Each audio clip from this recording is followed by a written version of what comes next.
Sir,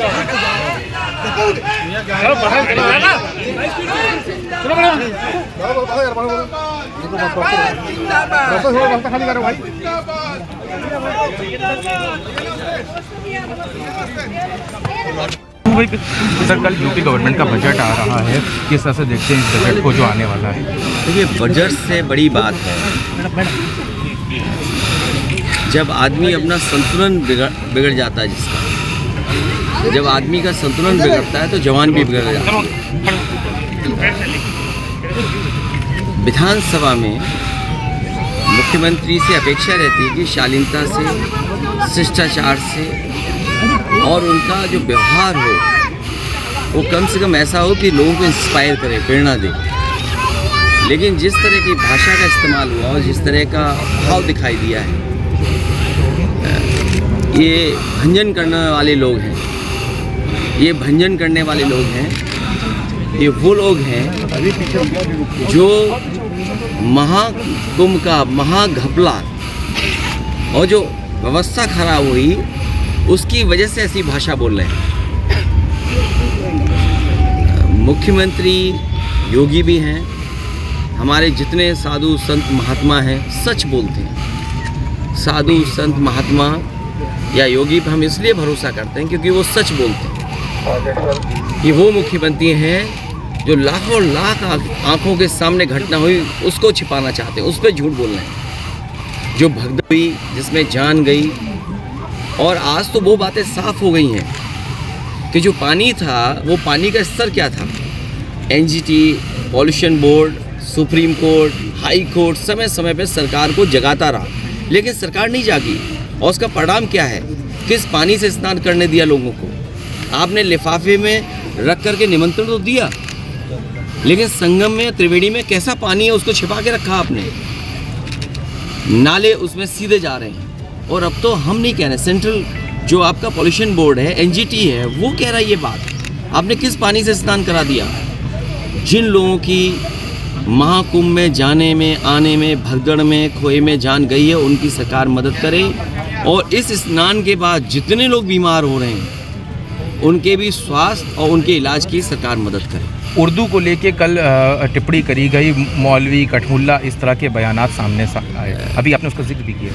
मुख्यमंत्री जी इस बात को समझते ही नहीं है कि ये उर्दू भाषा इसी देश में, इसी ज़मीन पर जन्मी है। उर्दू भाषा में हिंदी शब्द हैं, टर्किश हैं, पर्शियन हैं, अरेबिक हैं। उर्दू भाषा को वो समझते ही नहीं, ये भारतीय भाषा है। उर्दू हमारी भारतीय भाषा है, उर्दू हमारी यहीं की जन्मी भाषा है। उर्दू का मीनिंग भी वो नहीं जानते होंगे। शायद ये भी नहीं जानते होंगे कि एक कॉन्स्टिट्यूशनल बॉडी बनी हुई है प्रयागराज में फॉर माइनॉरिटीज़ लिंग्विस्टिक को लेकर के, उसके बारे में उन्हें नहीं पता होगा। सोचिए, कॉन्स्टिट्यूशनल बॉडी बनी है लैंग्वेज को लेकर के, उर्दू को लेकर के, या अन्य माइनॉरिटीज़ की जो लैंग्वेज हैं उनको लेकर के। किसी को किसी भाषा से शिकायत नहीं है। ये उर्दू हिंदी में वही फ़र्क है जो कुमाऊनी और गढ़वाली जानता होगा। कुमाऊनी और गढ़वाली में जो अंतर है वही हिंदी और उर्दू में है। और भाषा वही तरक्की करती है जो दूसरों को एक्सेप्ट करती है, अडॉप्ट करती है। आप मुख्यमंत्री जी से पूछिए जाकर के स्टेशन की हिंदी क्या है। क्या मुख्यमंत्री जी स्टेशन का हिंदी जानते होंगे? क्रिकेट की हिंदी जानते होंगे? और फिर इंग्लिश तो उनसे बहुत दूर है।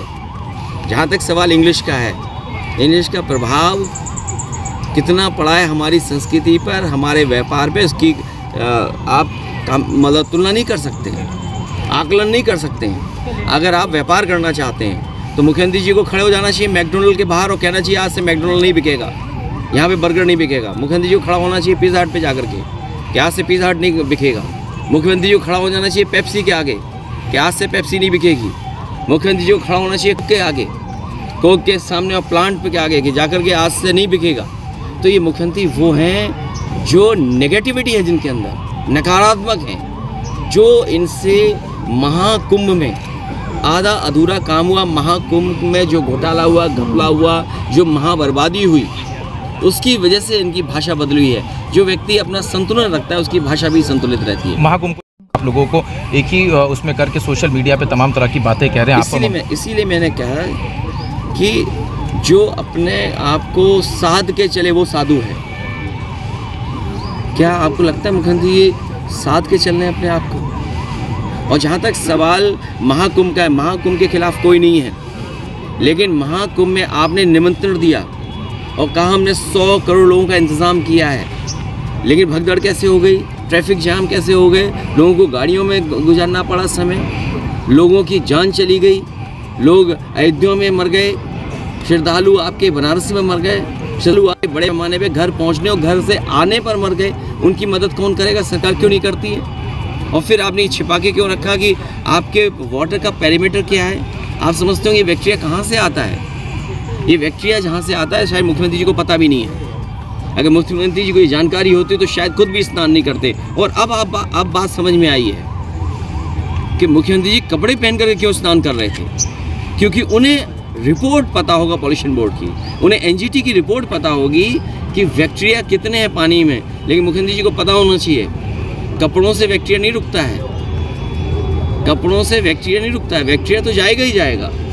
इसीलिए मैंने मांग की है श्रद्धालु जिनकी जान गई है उनकी मदद सरकार करे, और इस स्नान के बाद जो लोग बीमार हुए हैं उनके पूरे इलाज का इंतजाम भी सरकार करे। सुनने में आ रहा है कि कल्प वासी लोग बड़े पैमाने पर बीमार हो गए बनारस में जाकर के। इसकी जांच आप बेहतर कर सकते हैं। उनको जो बीमारी है, उनको जो दिक्कत पैदा हुई है वो स्नान के बाद पैदा हुई है।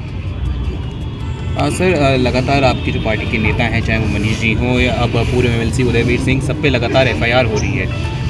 ये अधिकारी लोग बहुत सिंपल है। किसी ने कल मुझे बताया कि जनता को गुमराह करके इन्होंने सरकार बना ली। अब अधिकारी ने गुमराह करना। कुछ अधिकारी मुख्यमंत्री जी को छिपाने के लिए, उनसे कमियां छिपाने को, क्योंकि मुख्यमंत्री का व्यवहार वो समझते हैं, वो जानते हैं कि इन्हें जेल भेजना, इस तरह के व्यवहार बहुत पसंद है, तो जनता को गुमराह करके सरकार बना ली। आज अधिकारी गुमराह कर रहे हैं, अधिकारी अपना करप्शन छिपा रहे हैं, अपना भ्रष्टाचार छिपा रहे हैं।